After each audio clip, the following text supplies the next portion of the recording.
Don't settle for fakes. My duel-taining is the real deal.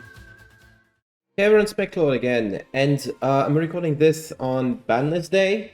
I'm not going to talk about the ban list though. What I'm going to talk about is spinach. So I made a lot of spinach just now, like a lot of spinach. I got empty my fridge before I moved, so I'm recording this before the move. And I made a lot of spinach, and it's really hot right now.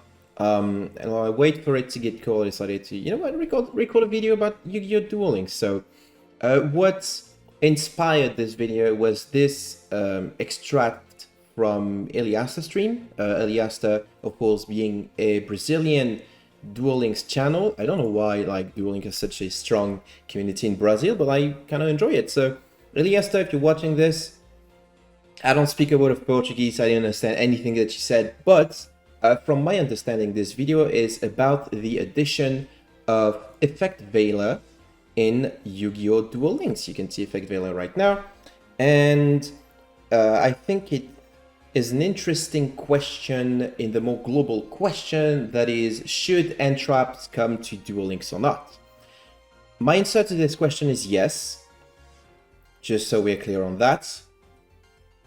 But I don't think Effect Veiler should be one of these Handtraps that come to Duel Links. The reason for this is I feel like Effect Veiler is too versatile, and it's basically every deck under the sun, and that makes it just as powerful as an inclusion in the current top tier threats as it is against rogue power decks or even weaker decks that currently struggle to beat these most powerful decks. Say you play Effect Veiler in August and you're playing against Cyber Dragon, your opponent normal summons Cyber Dragon Core, you drop Effect Veiler and they basically don't have a turn anymore and they lose the game, right?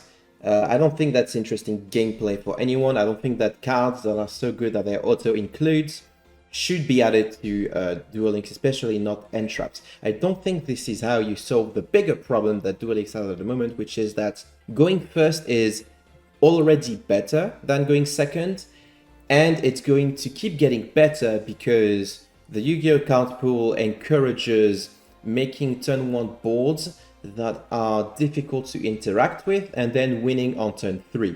Or if you're going second, focusing on breaking this board and often failing because going first is just straight up better, like, unfortunately.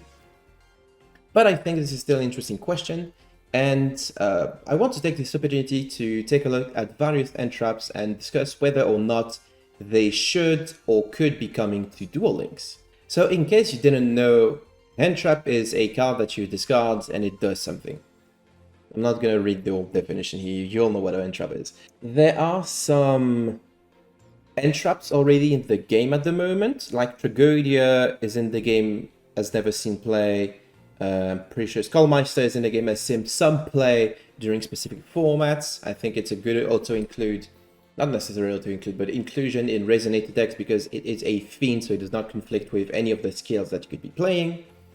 DD Crow is a card that saw 0 play on release at the beginning of the Xyz era when it dropped. But now it's a pretty good card. It has been a pretty strong card ever since, I want to say, mid-2022, when Galaxy and Rose Dragons were like the most powerful decks in the format. It also was good against mekklord. It became good against Salamangreat. It's just a solid card in general, now that there are more graveyard-reliant decks. Jordan Longbird, obviously also added to the game, thought of recently. Not really good right now, but I think it's going to get good with more and more archetypes coming. Like if Sky Strikers ever comes to Duel Links, this is a really good card against them. Artifact Lancia currently seeing play because of its application against Orcus specifically, but it also kind of needs, it also works against Cosmic Cyclone, for instance. And Typhoon, which is bad. I think what I think is also in the game is subplay for like the week or so during which Bamboo Sword FTK was legal, because this was the only way to play around it. So obviously there are more Handtraps than these included in the game. This is not talking about archetypal Handtraps such as Necros of Trishula, Miscellaneousaurus, Necros of Valkyrus and stuff. But it's still interesting to take a look at some of these, and I'm gonna use this opportunity right now. So first of all, Effect Villa, like I said, I think this card is too generic and too good to come to Duel Links. I hope that it doesn't. And if it does, it's going to be one of these selection box slot cards that like widens the gap between free-to-play players and I hate calling them that, but that's what they are, pay-to-win players. I don't know, I'm one of them. I got like 2 Books of Moon before it was released in the main box. Sorry, I don't think this is a card that should come to Duel Links. Same with Ash Blossom. I think Ash Blossom as a hand trap is just too generic and too good to be allowed in Duel Links without fundamentally ruining the game for a lot of current decks. Ghost Bell and Haunted Mansion, I think, is one of these end traps that verges closer to what I want, aka being situational, not necessarily an auto-include, but very format dependent. If you've never read Ghost Bell before, what it does is basically Ash Blossom for cards that add cards from the graveyard to the end deck or extra decks, so like recycling cards, special monsters from the graveyard, or banish cards from the graveyard as part of the effect, not as part of the cost. So this doesn't work against like Orcus, but it does work against the Melodious Schuberta, the one that banishes from grave, which it's not a huge bit of threat right now actually, but that's the first card that came to mind. But special summoning from the graveyard is very relevant against a lot of decks. Adding cards from the graveyard to the end, also pretty relevant. Like that's basically what Salmon Crate does all the time. It's definitely a more balanced end trap in my opinion. I can think of like formats in which it's not exactly that good, and I think that's where you want end traps to be in general, without being completely useless either way. Like to take the example of Artifact Lancia, if you're playing against Orcus, you drop that Lancia and their turn comes to an end. If you play against anything else, like this Lancia is useless, and then you set back row and your opponent activates Cosmic Cyclone, and Lancia is like, hey, I can prevent that, and like, oh, maybe this wasn't such a bad idea after all, you know? Ghost Bell, I think, is a card that could and maybe should come to Duel Links. Another Ghost Girl, Ghost Ogre and Snow Rabbit. When a monster on the field or a spell trap that is already on the field activate its effect, you can send this card from your hand to the graveyard, destroy the card on the field. Importantly, it does not negate the effect, which I think is interesting in a way that it interacts with like continuous spells and traps. Like nothing pleases me like getting rid of that dark magical circle when it's activated and they don't get the search, you know? Ghost Ogre basically does the same thing. This is also interesting against a lot of monster effect, a lot of like decks that care about their normal and stuff. I can definitely see this being decent against like Speed Raid, for instance. Your opponent's special Terratop activates the effect to get a search, you drop a Ghost Ogre, and now they lose the Terratop as a result, but instead of going for Takatombo, you can still decide to go for double yo-yo, activate the skill, and still have some follow-up plays, which I think is like weakens the deck a bit, but does not make it unplayable. I think Ghost Ogre is a perfectly fine inclusion. I'd love to see it come to Duel Links. Ghost Sister and Spooky Dogwood is like an effect that is sort of close to Maxi, I guess, but in a different way. Instead of drawing you cards, it gains you life points. This could be relevant, but also could really easily snowball out of control. And like right now against Orcus, considering that most of their specials are like low attack monsters, you can still gain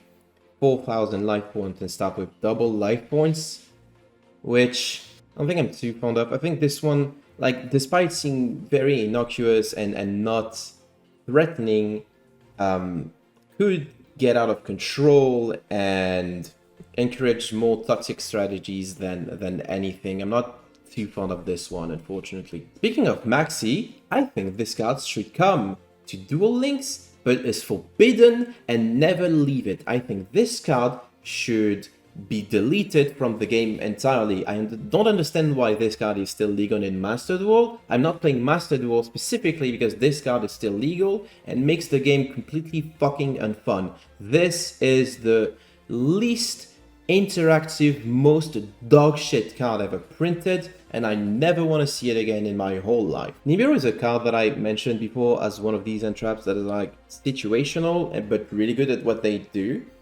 And it has the added benefit of being more telegraphed than other Handtraps. If you will know through the delay that your opponent has an Nibiru or not, and you're gonna be like, oh, well, I've made my 5 summons. Do I just stop there? I think I should just stop there, right?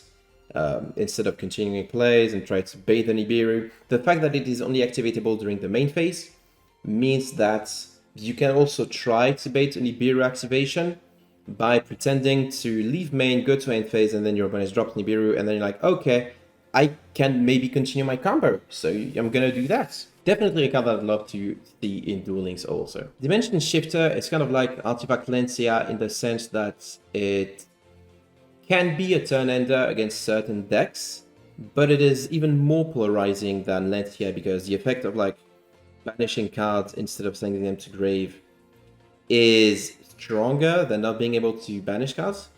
And this hits and cripples a lot more deck. Much like Nibiru, this card was released in a context where, well, it was in the middle of task format, so like Salamangreat, Ogre, Sky Striker, and Thunder Dragons were the best deck. And this card was designed to hit specifically, I think, Sky Striker, Salamangreat, and August. So covers these decks, but what these decks do is also exploited by some other decks.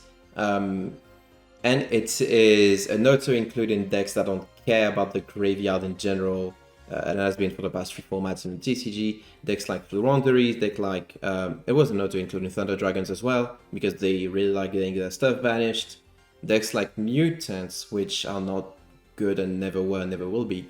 But this card is like maybe a bit too powerful, considering it's a lingering effect that can force your opponent to enter immediately. Phantasme was also a card released in the middle of task format and was pretty good against Salamangreat and Sky Striker. I don't think it was designed as a counter to those decks. Maybe it was actually. Maybe it was. But all it does is basically draw you N+1 cards, N being the number of link monsters your opponent controls, and then shuffle 1 card from your hand to your deck. So most of the time it draws you 2, and then you shuffle 1 back in the deck. And then it also has a targeting protection. It basically has the Dark Cavalry effect, and it can only, well, it can be special summoned when your opponent link summons a monster. So I actually explained all of this effect in the wrong order. But like, even when it was really good against during task format specifically, because this card fell off like drastically, it's insane how much it fell off. Even if it was really good, it was only like a mild annoyance. It was like, okay, I just gave my opponent a card, allow them to mulligan a little bit. It's annoying because of the type of format we're playing, but it's not like the end of the world. It's a decent equalizer. I kind of like this card, but it's also very format dependent. The fact that it fell off because there's no other link deck ever since task format has been tier 1, with maybe the exception of like Adamantippators. But by the time they link summon, they just go into Appaloosa, and then Phantasme is just like dead sitting in your hand, so it's not really interesting anymore. I think this card could come to Duel Links and be perfectly fine. And last but not least, for the Handtraps, I think this one in Duel Links specifically would be very interesting. At the end of battle phase, if your opponent controls more cards than you do, you can make your opponent banish cards from their field face down so they control the same number as you do. If you control no cards, you can activate this from hand. The main principle of this is you activate this going second, you skip your main phase 1, you activate evenly match, you control 1 card, which is the evenly match, so your opponent has to banish their whole board except for 1 card, which can be devastating in some decks. Like, imagine playing this against Pendulum, you know? They just never come back from the game. But you can also, like, set this card face down by going first, which is an application that is much less relevant in my opinion. I'm not too fond of this use. It has a very specific activation window. I think this card could and should come to Duel Links. The application in which you just skip your whole turn to get rid of your opponent's board makes it so it's like not a foolproof plan, and you can always like cover your pack with Kytroid and Battling Box of Veils, but no, I think this card would be really fun to have in Duel Links, because specifically there is no main phase 2. In the CCG, you'd wipe your opponent's field with this card at the end of battle phase, then you just build your own board. in Mage Phase 2, and you still do that, by the way. Very fun. But in Duel Links, you can't. This card should come, in my opinion. This card is also one of these cards that you could call a board breaker. And there's a couple of cards like this in Duel Links already. Dark Hole is a board breaker. Dark Ruler no more is kind of a board breaker. I think, like, in order to close the gap between going first and second, we should get more of these cards as well. But there are less of them and they are a lot more polarizing. If you'd like to see a video discussing whether or not these cards should come to Duel Links, let me know in the comments. And in the meantime, that's just when I'm going to end the video. So thank you for watching. Hope you enjoyed this discussion. Make sure to leave your thoughts in the comments, like the video, share it with your best friend, but also your worst enemy. And that's it for me. I gotta get back to eating my spinach that is probably cold by now. Thank you for watching. Take care, everyone. And I'll see you guys and gals and non-binary pals next time.